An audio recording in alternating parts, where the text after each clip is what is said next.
Welcome to highlights of the Eugene Diamond League, the Prefontaine Classic. Tracktown USA's Hayward Field is the spiritual home of American athletics and will host the 2021 World Championships. Eugene is also the training base for Britain's Mo Farah, so where better for him to start the final season of what has been a magnificent career on the track. Here we go, here we go.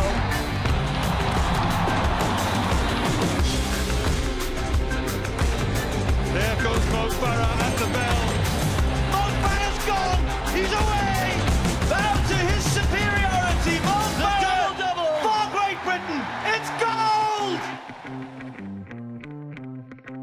gold! So let's get straight to the track now. Your commentators Tim Hutchings and Chris Dennis. It's the 5,000 metres, and what a treat this race is. A huge field. There are some 29 starters, no less, can you believe? But it includes Mo Farah, the reigning Olympic and world champion. Indeed, double Olympic and double world champion. He's done the double-double in effect. There is Kejelcha. Didn't race in Rio last year, this youngster. He's still only 19 years old. But a year ago, he lifted the world indoor title over 3,000 in Portland, just a couple of hours' drive from here. He's a special talent, is Kejelcha, but so indeed is Paul Chelimo, the Olympic silver medalist in Rio. Initially disqualified in Rio for stepping on the infield, but then reinstated. Huge personal best in Doha just 3 weeks ago for 3,000 metres. He's in great form. And there is the main man, Mo Farah. I had a long chat with him on Friday. The Olympic champion in Rio at 5,000 and 10,000, retaining both titles from London 4 years previously. This, he says, is his last track season. This is opening 5,000 metres of the year. He ran a 1,500 2 weeks back, looked very smooth, running 3:34 here on the West Coast. So it is a big field. Jeffrey Kamworor, the World Championship silver medalist behind Farah, also goes in this one. And he is expected to provide a stiff challenge for Farah. We'll identify more of these athletes now that they are underway. But they're looking for 62 seconds per lap, which is 2:35 per kilometre. And that would take them to the 3,000 in 7:45 and set them up nicely for a sub-13-minute time. And that really is the benchmark these days of the very top level of world-class racing. Another Briton going here, Andy Butchart, was sixth in Rio over 5,000 metres, ran a good indoor mile. 3:54 is on record over the last few days, saying that he believes that his teammate Mo Farah is beatable. And Kamworor, who could be the real danger, he's in fourth place at the moment in that red vest. He's on record as saying in the Kenyan media that he believes he will win this race today. I've always been a fan of letting my legs do the talking. But Farah back in about 8th or 9th place at the moment, just loping along, looking quite comfortable. Struck, you mentioned that we spoke to Mo Farah in the press conference on Friday. Struck me how relaxed he was looking and sounding. He's not one to talk a good game unless he really feels it. And he said he's enjoying his training. He's enjoying being out there. And when we talked to him about Kamworor, he said, well, I'm delighted. 6 laps to run. Mo Farah's moved right up towards the front now. He's in 4th place. It's Stephen Sambu, who leads at the moment. The pace has settled down a little bit indeed. A bit of a clip there for Kejelcha, I think, on the outside in about 7th place, as he tried to get out of a box. And Farah right on the heels of the red-vested Jeffrey Kamworor. Certainly has slowed a little bit as they come to 7 laps done. Sambu leading. Also looking strong up there is Eric Jenkins, who had a wonderful indoor season, won the Millrose Games Mile in New York back in February in 3:53. He's got enormous speed as well. But there is a degree of bunching. The pace has certainly slowed a little bit as they come towards 3,000 metres when they go through the line. 5 laps to run at this point. Kejelcha, long-legged 19-year-old in the blue, moving down the outside, loping along. They go through in 7:51. Well, it's 6 or 7 seconds outside the tempo that was requested. It certainly has slowed off over these last 2 or 3 laps. They've lost a lot of the hard work that was done earlier on. As they go through with 2 laps to run, the clock on about 11:03, 11:04. Cheptegei, I think it is. And he might well be a danger as well. in the yellow vest. 5 men, you could almost throw a blanket over them. On the inside in the red is Camwell. He was the one who said he felt he could beat Farah on this occasion, but he was out-sprinted by the Briton at the World Championships 2 years ago in Beijing, despite a 1:52 for the last 800 metres. Well, they're leaving this very late because nobody has wound it up yet, and they have to take control. They have to wrestle back control of the race from Farah over these last 2 or 3 laps, and nobody's doing it. And yet again, I feel they're playing into the hands of the Olympic champion. The Britain controlling things. They're really not shifting fast at the moment. Look at that, they're bunching. You can see them almost chomping at the bit on the shoulder of Mo Farah, and yet they will not take the lead. Camwell back in 4th place as they come to the bell.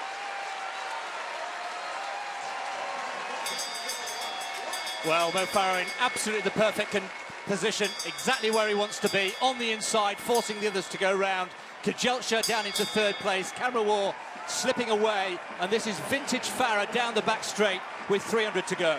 Albert Roppit is on the shoulder of Mo Farah with 250 metres to run. The Briton now can wind it up from here. Can the others stay with him? Can they threaten? The long-laced Kejelcha moving down the outside with 200 to run. Camwell is there as well, moving through in the slipstream of the tall Ethiopian. But Farah holding the inside line, running the shortest bend. He's running a metre or 2 less than the others around this bend, and he's in the front at the moment. Kejelcha on his shoulder, Camwell right behind them. Now they kick for home. Has Farah got the pace to hold off the young Ethiopian? They move away from Camwell in 3rd place, and it is indeed Mo Farah who's going to take this one once again. Farah all the way down the home straight, takes the win, and the last lap there from Farah I got at around 55.3 seconds. Kejelcha gave it such a hard go, but he felt he could outsprint the man who again and again and again has shown these athletes that he will not be outsprinted. Well, if that's a marker to lay down for London in 10 weeks' time, that is quite a statement. Yet again, as we say, Mo Farah asked all the questions. Does he have the speed? Yes, he does. Does he have the desire? Yes, he does. Do his opponents have another way to try and beat him? And the answer, once again, is no, they don't. It's like a puzzle. And every time, Farah has another gear, looks around, and you feel even there, he's not in 5th gear, he's probably in 3.5. There's more to come, and Kejelcha eventually admits that he's beaten, and the trademark celebration for Mo Farah. What a performance. There's confirmation of the win, 13.00.7 for Farah. Kejelcha 2nd, Camwell 3rd, Cheptegei 4th. There's a real familiarity to that result caption. No, it was good. It was really amazing to win here at Prix. This track is special, and you know, many people always said a lot of stuff in terms of Mo doesn't have a hard race and stuff, and you know, today it showed. You know, everybody was in that race, and you know, went out there and just used my experience and come away with a win. It was massive. And what a way to end my career in the US. This is my last track race ever in the US, and this is it. There's a whole host of British athletes competing in a packed programme today, including European indoor champion Andy Potsy. He'll test his form against the very best in the world. Can Lindsay Sharp challenge the seemingly unstoppable Semenya? Adam Jamili and CJ Uja face a formidable test in the 100 metres. British record holder and reigning Diamond League champion Laura Muir joins Laura Waitman in the 1500 metres. Eugene's Prefontaine Classic takes place over 2 sessions. So let's catch up with the best of the action from Friday night. Well, the star of the show in the women's 3,000 metres steeplechase was Ruth Chebet, Olympic champion and world record holder, who a year ago set the Hayward Field crowd alight with a scorching performance just inside 9 minutes. Well, this year, the main opposition came in the form of 2 Kenyans. Beatrice Chepkoech there, who took the lead early on, 4th in Rio, and Celestine Chespol, just 18 years old, and the drama really happened just approaching the water jump for the penultimate time.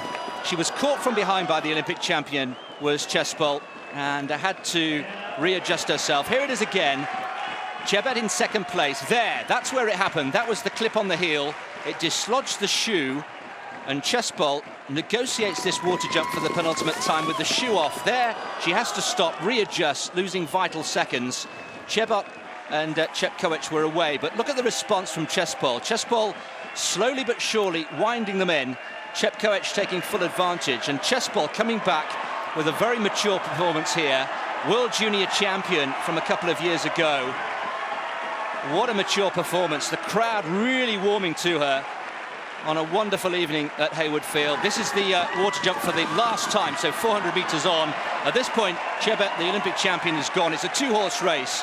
Chespol not panicking at all, just being stalked still by Chepkoech, and into the final barrier. And watch the acceleration here. The handbrake's off, and away she goes. Victory never in doubt from here. It's all a question of the time. Could she dip under the magic 9-minute mark? Well, the answer to that was yes, she could. 8:58.78, the second fastest time of all time in the women's 3,000 metre steeplechase. To boot, an under-20 world record, an outstanding performance.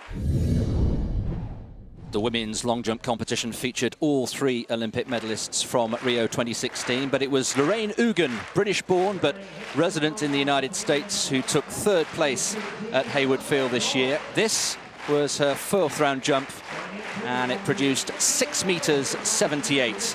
Lorraine Eugene really consistent this year, with several jumps in or around 6 metres 70. That was the best of the lot, enough to earn her third place on this occasion. Well, Tiana Bartoletta took the Olympic title last summer from Brittany Reese by just 2 centimetres. And here she opened up with 6:34 and then 6:83. This, her second round jump, laying down the gauntlet again to her American teammate. And we were really looking forward to another riveting rivalry between these two. 6:83 in the end. Only enough for second place, because Brittany Reese, with revenge in the air, well, the 30-year-old started with 6:88 in the opening round and then went better. This, the best of the lot, 7:01, and she knew it instantly that it was a good one. And victory in the end by a margin of 18 centimetres. It's the longest jump in the world in 2017, the only woman to jump over 7 metres, assuring Brittany Reese victory here in Hayward Field. Revenge then for that defeat in Rio last summer, with Lorraine Eugene settling for third place with 6:78. The Prefontaine meeting is renowned for its great distance racing, and the Friday evening action was no exception in 2017. The women's 5,000 metres with 16 starters had been billed as an attack on the world record of 14 minutes 11 seconds from 2008. Genzebe Dibaba was the main protagonist, who had pacemakers early on to try and hit those 68-second laps required. Dibaba in third place here, however, suffered from slightly wayward pacemaking early on, and though she settled into 69-second laps mid-race, it was 68 seconds per circuit that was required. She was never on schedule, and eventually left well short of the target over the final couple of laps, despite rallying strongly. The world record holder at 1,500 metres, the world champion at 1,500 metres, showing admirable strength over this longer distance, and the crowd roaring her on as she toured the circuit for the final time. However, she came home in 14 minutes 25 seconds, over 20 seconds shy of the mark required. The silver lining, of course, for Dibaba is that the World Championships in London in early August are over 10 weeks away, and being in perfect shape for that London gathering is not necessarily in sync with record setting in May. It was nonetheless a strong run, and a great foundation is clearly in place for more assaults on the middle distance records. But on this occasion, there was just an air of disappointment for Dibaba, as she took a very comfortable win indeed. Well, let's check in with the triple jump. And this is Bin Dong of China, the 28-year-old world indoor champion from Portland last year. Just a couple of hours drive away from Portland, from Eugene is Portland. Nice rhythm there from Dong, and that's big. Brilliant opener from Dong. Wow. And he likes it, and they know. He's the Olympic bronze medalist from Rio. But the rhythm there, the power, he really holds it well. It takes enormous strength to hold your balance through the three phases. 17 metres 27 for Bin Dong. That'll take some catching. Well, here is Christian Taylor, 2 times Olympic champion. So consistent. Number 2 on the all-time list behind Jonathan Edwards. So this, his opening effort. Oh, my word, that's huge. 3 fabulous phases there from Taylor. He really hit the board well. big first phase, maintained the speed. That's so difficult to keep that momentum going through the second phase, and then a marvellous leg shoot into the sand. And 17 metres, 82, 58, 5 3/4 for Taylor. So Will Clay. Here we go, enlisting the support of the crowd. Here he goes.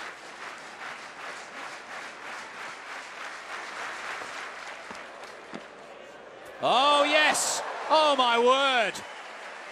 That is brilliant. There's something in the Hayward Field juice today. Clay, well, anything Christian Taylor can do, Will Clay can match it, is what he seems to be saying. 17:01, remember, the opening effort. That was just a little sighter for him. This is huge.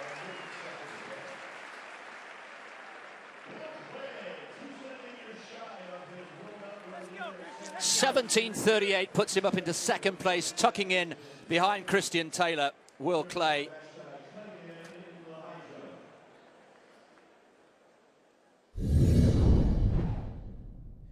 Well, the next action on the track, the women's 100 metres hurdles, and here we have a magnificent 7 of American high hurdlers. The strength in depth here in American high hurdling is absolutely outstanding. In lane 1, the only non-American in this race, Alina Telai from Belarus, the European champion from 2012. Lane 2 from the USA, Jasmine Stowers, heading for Olympic qualification in the trials here last year before crashing into the final barrier. Lane 3, Dawn Harper-Nelson, former Olympic champion way back in Beijing in 2008, still in great form. Sharika Nelvis goes in lane 4, World Championship finalist, 3 times a Diamond League winner, and completing the lineup in lane 8, Queen Harrison, Pan American Games champion in 2015. Well, away they go first time. And Harper-Nelson got a good start, so did Stowers. Also going very well, Christina Manning on the second left of picture. It's Manning going very well. Also going well is Stowers. Stowers is going to come through and get it. Stowers gets it on the line. 12:59, the winning time. Really good polished hurdling there from Jasmine Stowers. 12:59. It's a season's best for the young American. Second to right, Jasmine Stowers. Didn't get a particularly good start. It was solid enough, but it took her a little while to really get into her running. Second to left, it was Christina Manning, who certainly led through the first half. And then Stowers gets into her running. Very smooth over that barrier, Stowers. And she knows she's battling with an athlete 5 lanes to her right. Dips well at the line. And indeed, in lane 8, coming through, Queen Harrison, nearest the camera. Very, very late indeed to ease past Manning and take that second spot. And here's the final result with Jasmine Stowers then, leading the way in 12:59, a season's best. Queen Harrison coming through very late on that dip, as we said, to get second place ahead of Harper-Nelson and Manning with identical times, but Harper-Nelson be given third place. Armand Duplantis, the Swedish-American, has pole vaulting in the genes, of course, with his father Greg, but picked up a pole vault for the first time at the age of 4 or 5, he said, and here he is. Oh, great technique. He's the best pole vaulter in the family, he said, and already at 17 years old, looking very, very accomplished indeed. Safely over at 5:71. Ruth Beatty then, 38 years old, the reigning Olympic champion. Yes, nicely done. Effortless, just warming up here. Here's Ruth Beatty at 184, clean card so far. First time clearances at 179 and 184. Well, we can go back to the triple jump now. Still the lead held by Christian Taylor. That monstrous opener, 17 metres 82. Will Clay opened with 17:01, then 17:38 to move into second with his second round effort. So Will Clay then. Oh, that's big from Clay again. I don't think it's taken the lead, but it might well be an improvement on the 17:38 in the second round. Well, he's so quick on the runway, isn't he? just lifts his head at the last minute to start the first of those three phases. 17:38 we're looking to improve on here in the third round. Christian Taylor way out in front, 17:82. 17:66, he's getting closer. Will Clay, second place. Cunningham next to go at 188, the bar now at 188. This prodigious talent, Vashti Cunningham, 19 years old, remember. Oh, look at that, clear daylight. Just wonderful technique. The timing, so fluid. And Vashti Cunningham at 188.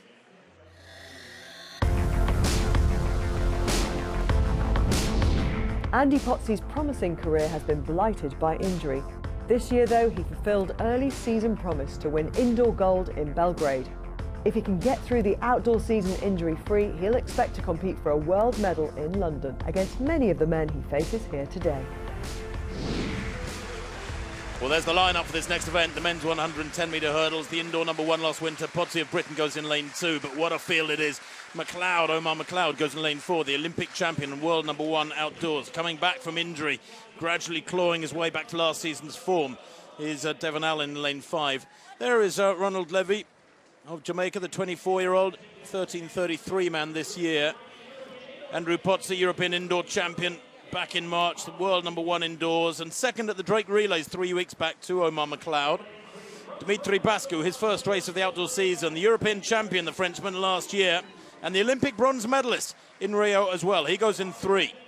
There is Omar McLeod, the only athlete in history to have run under 10 seconds for a flat 100 and under 13 seconds for the hurdles. That speed and hurdling competence is unmatched at the moment. He is the Olympic champion. He's the world number one after a big win in Des Moines 3 weeks back.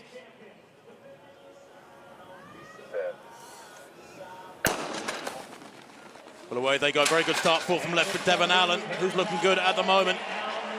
Well, moving really well is Aries Merritt, 3rd from left, but here comes Omar McLeod, the Olympic champion, beginning to ease away from the rest of them for Jamaica, and he takes it there. McLeod very quick on the run-in, and I think second place might have been Ronald Levy over in lane 1, but there was no doubting the winner there. Omar McLeod taking it in 13:01.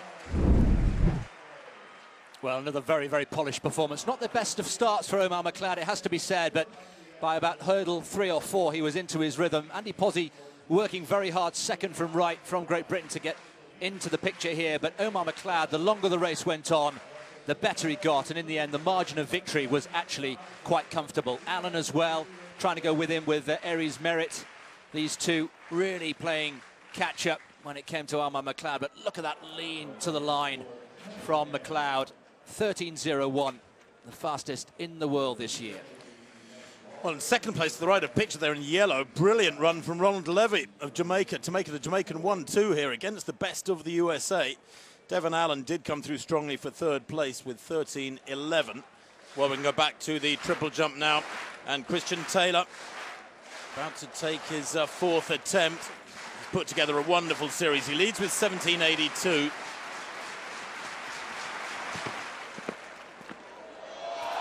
Oh, and that's big again. He knows it. Stomps out of the pit, oozing pomp and arrogance, and that is so important. Mentally, he's really on top of this. Thumping his chest, and he knows he's got this nailed. He's going so well. 17:82, then a modest second rounder, 17:03. 17:66 in round 3, and then 18:11 it is for Christian Taylor. 18 meters 11, and now we're getting into world record territory. And I can tell you that the 18-meter club has 5 members. That is all. Renaud Lavillenie then, the world record holder, former Olympic champion. That's 5:81. Yes! That's the lead for the Frenchman. The little man with the big heart is on song here, going for a 5th pre-title. They absolutely love him, and the adoration is very much reciprocated by Renaud Lavillenie. It's one of his favourite meetings in the entire Diamond League series, and that is why. Lavillenie, top of the leaderboard once again. Well, we can take you now back to the triple jump, and Taylor in round 4, remember, coming out and booming out to 18 meters 11, now has regained the lead. What can Will Clay do? in response. Plenty of speed, nice rhythm to the board. Fabulous second phase, and that's big again. And that might be 18 metres once more. Wow, I think only once in history have two athletes broken 18 metres in the same competition. We might be seeing it once again here today at Hayward Field. He's hoping and praying that first of all he will have taken the lead from this man who jumped 18.11 in the fourth round. But will he have gone over 18 metres? He has! 18.05 for Will Clay there. And that from the 25-year-old is a huge new personal best. Just looking at the wind, though, the wind was 2.4. What a shame, just over the limit, so it doesn't count as an official personal best. Psychologically, he knows he's an 18-metre jumper, but he stays in second place. He's 6 centimetres shy. That's 2.5 inches shy of Christian Taylor. Well, back to the track. It's the women's 100 metres. The athletes stripped down and ready at the far end. Veronica Campbell-Brown, the 35-year-old Jamaican, is a living legend. 3 times an Olympic champion, taking 200 gold in Athens 2004 and Beijing 2008. But she looked very, very out of sorts in Shanghai a couple of weeks back, where she finished 6th. Michelle Lee Aye, 6th in Rio in both the 100 and 200 metres, 5th in the last World Championships. She was 4th in Shanghai. Can she find her racing legs here? A season's best of 11.06 at the moment. Muriel Ahouré of the Ivory Coast, silver medalist at the World Championships in 2013 in Moscow in both 100 and 200 metres. She's a quick starter. Watch her. She goes in 5. Moralake Kinison goes in lane 6. The US indoor champion in Albuquerque back in March over 60 metres. Only 7th in Shanghai a couple of weeks back, though, in 11.24. Well, away they go. Aye was upright very quickly indeed. Going pretty well at the moment is Campbell-Brown. And beginning to come through now is Muriel Ahouré. Ahouré leading at the moment. Coming back at her is Kinison. Kinison's going to take it from Ahouré. And I think Aye coming through to take 3rd spot. That's with the first 3 in lane 6, 5 and 4, I believe. The time 10.94. And that's, if it's confirmed, is a significant new personal best for Moralake Kinison. The wind, though, just over the legal limit at 2.1. So it does mean that the personal best stays at 10.95 for the American. Muriel Ahouré it was who took 2nd place, 10.96. Brilliantly timed as well by Kinison. There she is, 3rd left of picture. At this stage, it's Ahouré who's looking good and has opened up a bit of daylight against Michelle Lee Aye. But here comes Kinison in the last 10-15 metres, flailing the arms a little bit.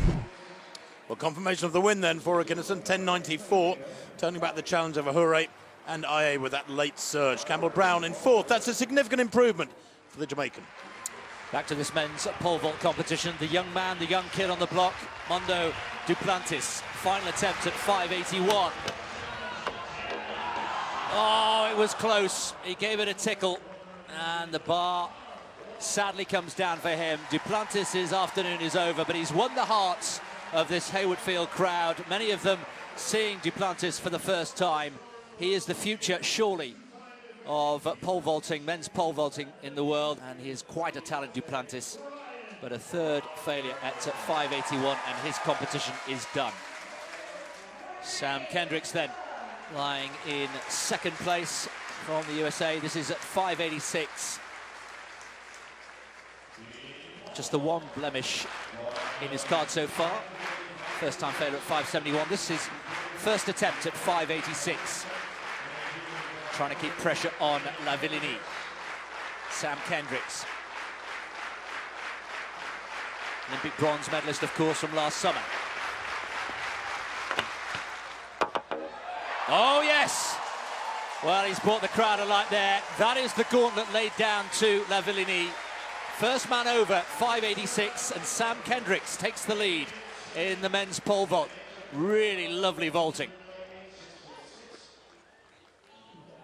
Women's high jump, 2nd attempt for Kamila Lishchenko, lying in 2nd place, 1.95, yes, that's more like it.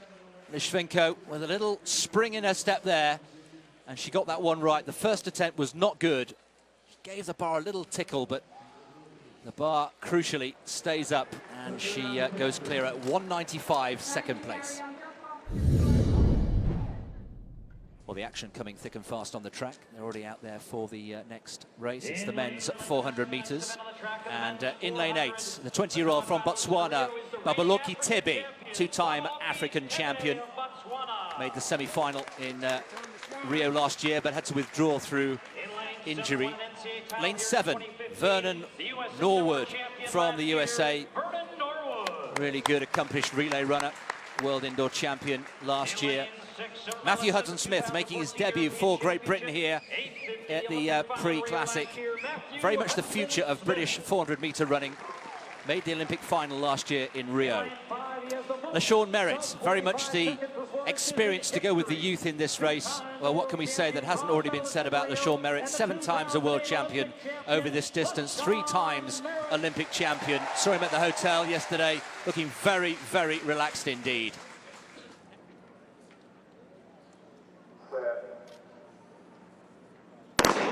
Well, away they go after a long hold, and LaShawn Merritt very much the man to beat here in this race. But let's keep an eye on the young man to his left, Sabinda. Sabinda is hugely talented, but LaShawn Merritt already up on the shoulder of Hudson-Smith. Lane 4 is out. Sabinda, in fact, has gone. LaShawn Merritt is controlling this race here.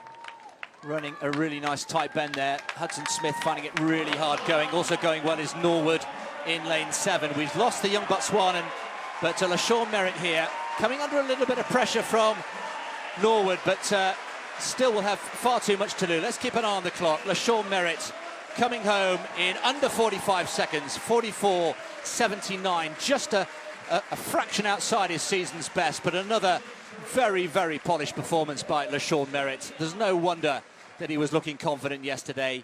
He talks the talk, but he also walks the walk. You know what Merritt brings to the 400 metres is fabulous 200 metre speed. He was the fastest in the world last year at 200 metres was LaShawn Merritt. And as he comes off the bend here, he looks a little leg heavy to me, a little leg weary. They were battling a strong headwind up the back straight. We mustn't forget that. Conditions are not ideal out there on the track at the moment. There's a strong wind across Hayward Field. They're coming back at him in lane 7 and 8, aren't they? Norwood and Tebe on the outside. Tebe, in fact, just for Botswana, just taking second place there to the extreme left of picture, but he did stay well clear, LaShawn Merritt, the only athlete under 45. Their confirmation of the result, 44.79 rounded up for Merritt. Tebe, the young Botswanan, taking second place ahead of the USA pair of Norwood and McQuay. Will Clay then. This men's triple jump competition has been simmering and coming to a boil now with Christian Taylor, the 3rd best jump of all time. Will Clay hot on his heels in second place. That's another excellent jump, but shy of the magic 18-metre mark, and more frustration for Will Clay. 18.05, but it wasn't legal. Christian Taylor now. He's already confirmed as the winner. Can he be buoyed out to something better? Oh, and that looked like a no jump from Christian Taylor. It matters not a jot. He has the win. Confirmation of the win for Christian Taylor. 18.11 to Will Clay, 18.05. Very rarely do you see 2 athletes over 18 metres in the same competition. Dong takes 3rd there with 17.27. Capello, the only other athlete over 17 metres, with 17.17. Back to the pole vault competition, though, where Renaud Lavillenie, of course, is still in action. Here he is, Lavillenie. Final attempt at 5.91. Nobody yet clear. Oh, no, I thought he had that. Ah, and he did too. Look at that. So frustrated. It was a brilliant attempt. In fact, it's a 2nd attempt at 5.91, but his last effort, because he had one failure at 5.86. But it does mean Sam Kendricks has won the day. Kendricks, the Olympic bronze medalist, clearing 5.86 first time. I said it could prove very significant, and that's exactly what has been the case. Still to come, Laura Muir kicks off her Diamond League season in the 1500 metres. The world and Olympic champions lead a high-class field in the women's 200 metres. Well, there's the lineup for the ladies' 800 metres, and what a field it is. In lane 6, here is the world number 1, the Olympic champion, Caster Semenya of South Africa. Supreme winner in Doha 3 weeks back. Last year, unbeaten in 11 finals, and twice a world champion as well, back in 2009 and 2011. Francine Leon Sabo of Burundi, second in Rio, the Olympic silver medalist. She took the world indoor title in Portland last year. She's a great, consistent racer. In lane 4, Margaret Wambui of Kenya, the Olympic bronze medalist from Rio. Second in Doha 3 weeks back in 1:57, very close to her personal best from Rio.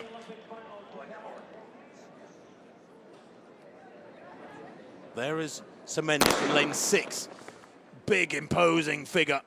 Will she dominate here as she did so impressively in Doha?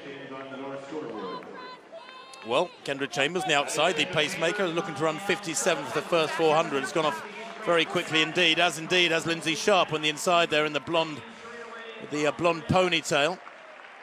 Leon Saba cuts right across and Sharp finds herself in the middle of a pack, having had free running on the inside. It's difficult when you're on the inside at the start of an 800 metres. Do you go off really quickly to try and get a position near the front, or do you go off at a steady tempo and end up getting boxed, just like Sharp has right in the middle of that pack?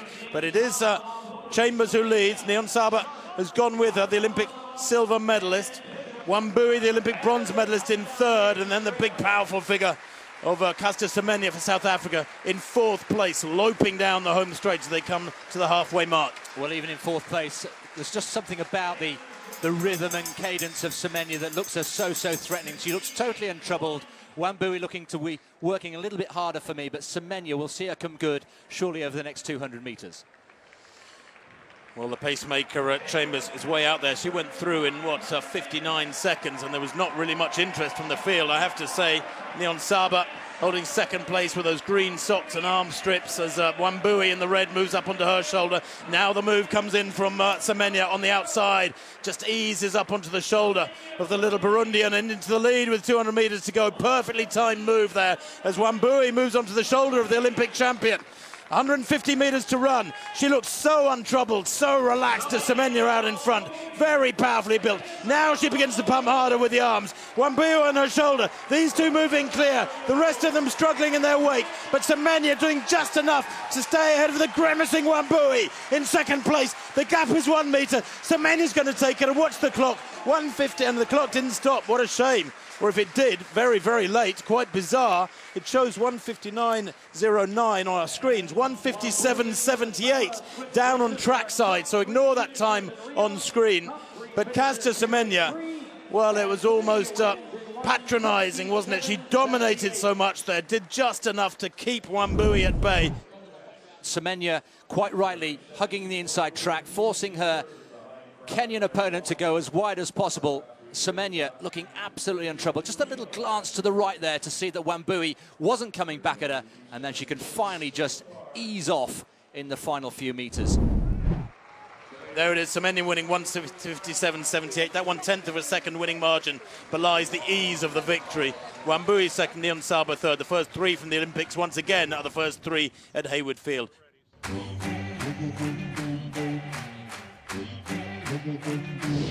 The Hayward Field crowd expects fast times from the 100 metres, and they shouldn't be disappointed. The entire field have sub-10 second personal bests. So Britain's Adam Jamili and CJ Uja will have to be on top form to compete and lay down early season markers. Well, the men's 100 metre field are out on the track, and there is the lineup. Justin Gatlin, the world champion back in 2005 at 100 and 200. Can you believe that was 12 years ago now? He's 35 years old, is Gatlin, the 2004 Olympic champion.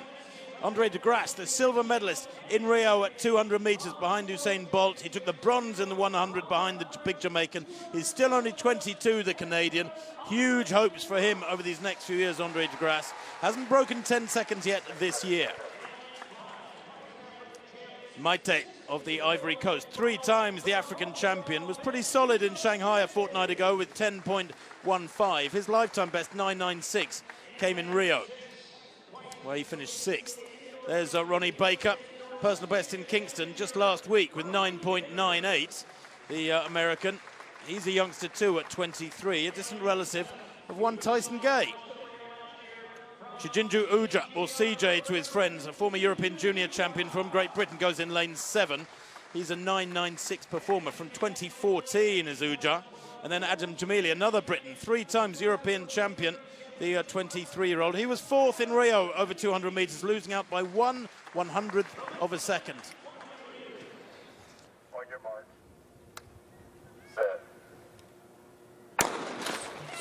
Good start there from Gatlin in the light blue from third from right. Certainly got a few inches under grass. Going brilliantly though is Baker. Ronnie Baker on the near side, storming away with this one. They're not going to catch him. And brilliant running too from Su Pingtian in lane 1. Takes second place. And look at the time. 9.85 there. Fabulous stuff from Ronnie Baker. That is a huge new personal best from him. It's a world lead as well. Fastest time in the world was 9.88 by the Zambian Sydney Siame, but 9.85 there in that men's 100 metres, albeit with a wind slightly over the limit of 2.4 metres per second. In fact, 9.86 has been confirmed. Didn't get the best of starts, but look at that, soon up into his running. Justin Gatlin also third from right at this stage, going well, but the longer the race went on, and he actually dragged Sija Uja with him to a certain extent, did Baker, and that is mightily impressive from the 23-year-old. He's been in sparkling form, played a part in the World Relays in the Bahamas last month, and that, well, there's a couple of good scalps there for Ronnie Baker. Let's confirm that result. 9.86 for Baker, Su 9.92, Uja 9.95, and De Grasse down in fourth. Next action on the track is the women's 1,500 metres, one of the most eagerly anticipated races of this weekend here in Eugene. 6 women in the field, sub 4 minutes. The record on US soil for the most sub 4 minute finishes is 5, and we could well beat that today, not least through this young lady, Faith Kipyegon, who has really owned this event over the last year and a half or so. She has the meeting record, is the world lead and the Olympic champion, but this young lady may have one or two things to say about that. Laura Muir, in the form of her life, had a wonderful indoor season, 4 national records, 5 personal bests, and double victory in the European Indoor Championships. On your marks. The pacing to be done by Chanel Price. They've asked for 64 laps, aiming to get under 3:59, and this would be a really, really tasty encounter. A chance from a British perspective for Laura Muir to really come of age and test herself at against the very best. She has the fastest time in the field. There is the pacemaker Mecca, who's actually replaced Chanel Price, a late change there. But they requested 64-second laps, so it'll be lively. And we'll keep an eye on how many athletes we can get under 4 minutes. There is Laura Muir, just taking close order with Faith Kipyegon. Well, I think that's Cape Grace at the front of the main pack, who seems to be happy to slow it down. Laura Muir on her shoulder in the white vest there. I'm a little surprised, actually, to see these big names come together here. Laura Muir against Faith Kipyegon. I almost feel that's a clash that should have been saved and savoured come the World Championships in London, because this is a fabulous field when you think that Simpson is up against those two. But Laura Muir is going to have to do some very, very smart thinking on her feet here, Chris, because I feel as though Kipyegon has it all. She's such a strong, clever racer who is going to be cleverest on this occasion. Well, you're absolutely right, and the point well made. We saw her in the Olympic Games last summer with Laura Muir in a medal position and not happy to settle for third place. Tried to improve on that and ended up blowing out rather and coming home in 7th place from memory. But there is also Abiri. We should mention her as well, Hannah Abiri from Kenya, the silver medalist in Rio last summer over 5,000 metres. She's also a world-class operator at 1,500 here. So plenty for Laura Muir to test herself against. Kipyegon, though, the diminutive figure with huge talent, exactly where she wants to be. And Laura Muir just getting slightly boxed in there as they come into the home straight for the second time. Well, Kipyegon, of course, shocked many with that victory over Gonzebe de Baba at the Olympic Games in Rio as they go through with 2 laps to run. The last 800 metres, remember, in Rio was way under 1:58. Kipyegon withstood the assault from Gonzebe de Baba on the penultimate lap in Rio, which almost in a self-destructive way, de Baba ran in under 57 seconds, and she couldn't then last on the final lap. Kipyegon could. Laura Muir tried to go with them and herself coming unstuck over the final 200 metres, and Jenny Simpson ran the smoothest race of all of them. There she is, Jenny Simpson, in about second to left as you look at them now. She ran the smoothest race to take that bronze medal. Okay, Grace is still in there as well, going shoulder to shoulder with Kipyegon. Laura Muir just a little bit further back, and Jenny Simpson. We should also mention Shannon Roby, she's also in the field. But the pacing has been nicely done here. And Kipyegon just taking closer order as the pacemaker drops out, and it's now a chance for Laura Muir to test herself against Faith Kipyegon. Jenny Simpson also coming as they approach the bell. Final 400 metres. Kipyegon hits the bell. Kate Grace on the inside. Laura Muir having to go wide. And a little bit further round. Also in there is Gudaf Segai from Ethiopia. We should mention her as well. Sat opposite her on the plane, in fact, a couple of days ago. Started chatting to her. But Faith Kipyegon. And there is Laura Muir down the back straight with 300 metres to go. What has Laura Muir got? We were talking to her coach, Andy Young, last night, and he just admitted that there'd been 1 or 2 problems with hay fever in the last day or so, but otherwise training at Flagstaff for Laura Muir has gone absolutely perfectly over the last few weeks. But there is a question mark over whether the hay fever and the pollen count here in Oregon is very, very high indeed, particularly here in Eugene, and she's having to dig very, very deep here, Laura Muir. She likes to do it the hard way. Kipyegon coming into the home straight. I think she's got this one. Kipyegon is a class apart, and Laura Muir really digging in deep here, having to work very hard to stay into second place, but Kipyegon has got this race won. It's another impressive victory there for the Kenyan. She takes the applause, 3:59.66. Laura Muir beaten by the better woman on the day. Smiles all round from the world lead and the meeting record holder. And Faith Kipyegon comes up with another very, very impressive performance there. Kipyegon has marvellous speed endurance, and over this final 200 metres, that's where it told, just easing clear of Laura Muir here over this last 150. Look at the grimace from the Briton there as O'Beary comes through to snatch second place onto the shoulder of the Briton. Kipyegon looks smooth, doesn't she, bottom right of picture? Lovely fluid stride she's got, and she wins by, what, 5 or 6 metres from that pair who dive at the line desperately, but O'Beary of Kenya just gets it. Confirmation then of the Kenyan 1-2. Kipyegon just dipping under 4 minutes. So Beery pipping Laura Muir on the line to second place, and Laura Muir having to settle for third on this occasion. But more to come, you sense, from the European indoor champion. Well, here is Camila Litwinko. Cleared 195 at the second time of asking. This is her third and final attempt at 1.98 meters. No. That was all wrong. Well, that's a shame. Concludes her afternoon's work. The pole was fine up to and including 192, cleared 195 at the second time of asking, and then at 198 she hits the buffers, I'm afraid. So the last attempt here for the competition leader in the women's high jump, Maria Lasik-Skene, competing here as a neutral athlete, Russian-born, and yes, 2 meters and 3 centimeters. Third attempt at 2 meters 3, and it was successful. And that surely is the jump that will clinch that high jump competition, and it does indeed. Beitia, the Olympic champion, down in 4th place on this occasion.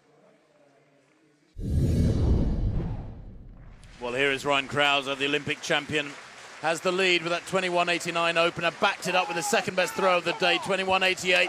Oh, that's huge! And you could hear him roar it on its way. Come on, he said. And that from Krauser is a monster, way beyond 22 metres. His lead was with 21.89 over Walsh's 21.71. That is 22 metres 43, 73 feet, 7 1/4 from Krauser. And that is very close to his lifetime best. Kovacs, last attempt in this shot put competition, lying in 3rd place. And that's a no throw. So Joe Kovacs' afternoon is done, and he will finish in 3rd place. Well, it underlines the quality of this competition, doesn't it? When the reigning world champion from the USA, Joe Kovacs, can do no better than 3rd place. Tom Walsh then, Tommy Walsh steps into the circle for the final time for him. The penultimate throw of the contest. He needs to find, well, goodness me, about 70 centimetres. That's pushing 2 feet to catch Krauser. No. So close. It looks to be beyond 22 metres. But it's a no throw for Tommy Walsh. And that's frustrating because it was big, but you have to retain control, stay within the circle. And that confirms Krauser as the winner of pre-2017.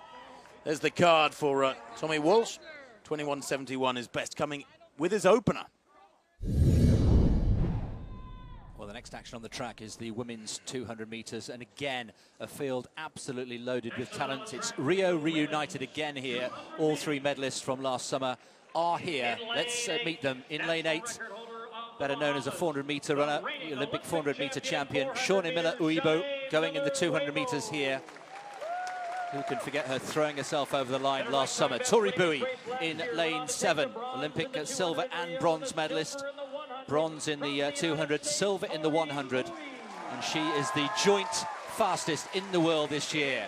Elaine Thompson, well, double Olympic champion, the first female sprinter to do the sprint double at an Olympics since Flojo back in 1988. She is in the form of her life and very much the favourite here to win in at the Prefontaine. Daphne Skippers, born just 13 days apart from Elaine Thompson. They were separated by the width of a vest in Rio, and she will have a say here. Will Daphne Skippers, the world champion, goes in lane 5. But this field here, one of the highlights for this wonderful crowd, anticipating a wonderful race.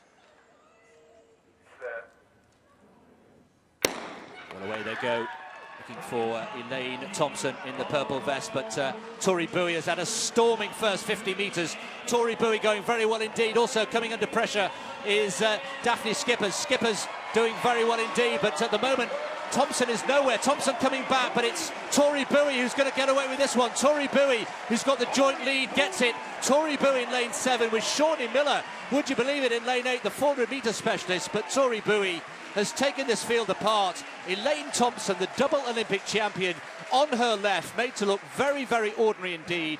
Daphne Skippers also flailing behind, 21.77 the winning time.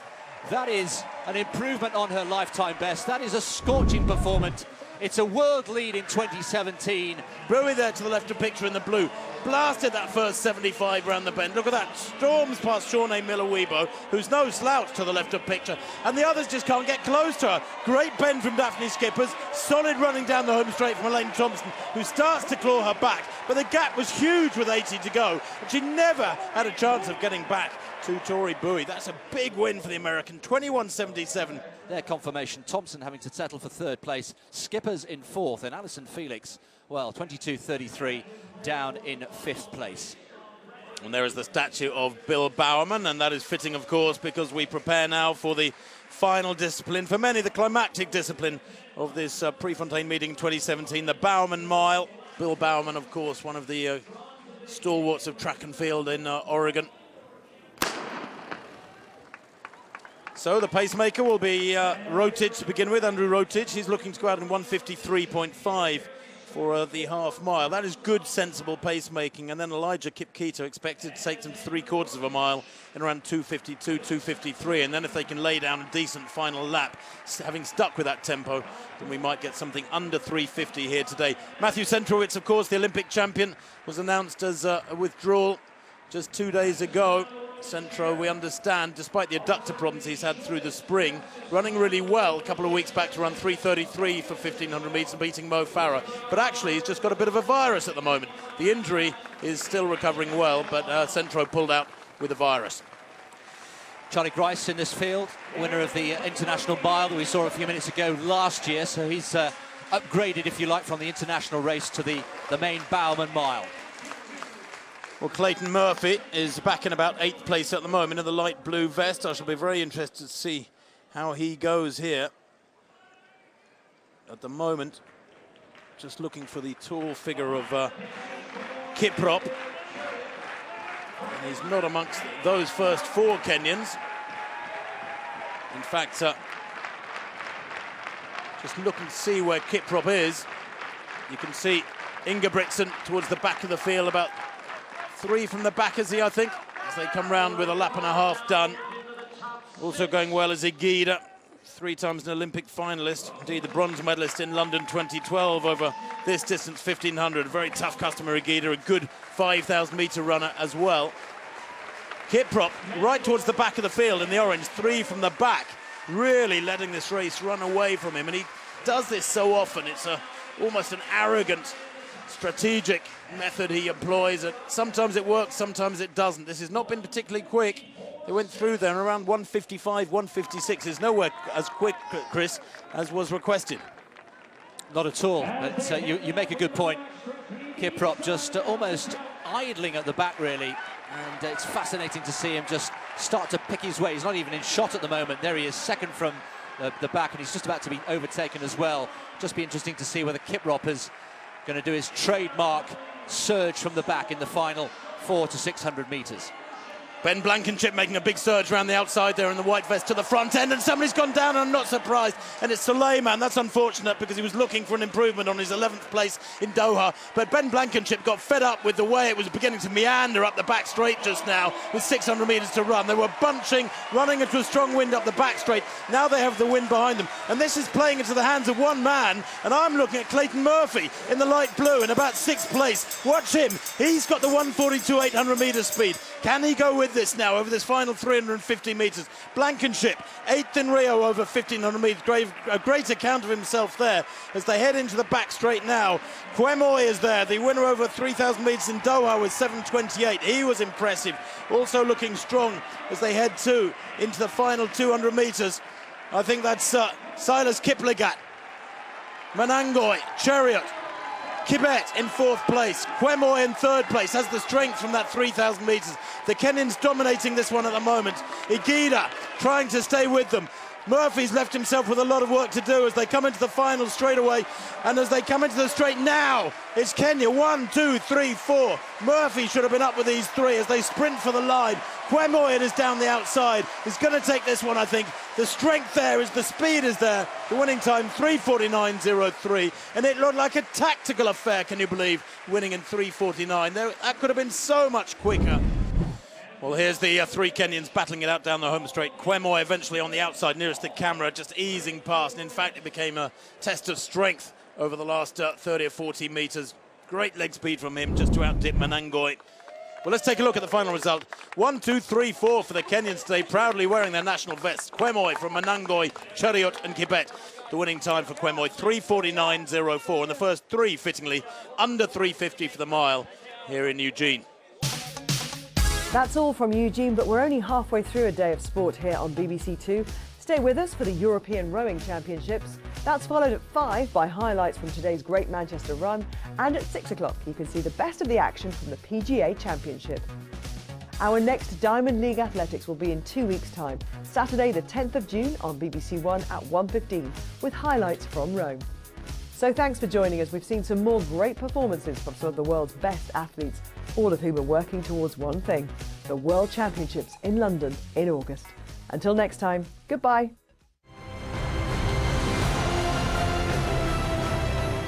Usain Bolt! He's done it! Semenya's the champion. It's a new British record! It's a mammoth jump! Nika, the new world record. Sophie Hitchen, what an effort! Elaine Thompson has Olympic gold. Oh, it's huge! A new British record! David Rudisha, he's going to win the world title! A beautiful jump! Laura Muir now. She has smashed the British record. Mo Farah wins the gold!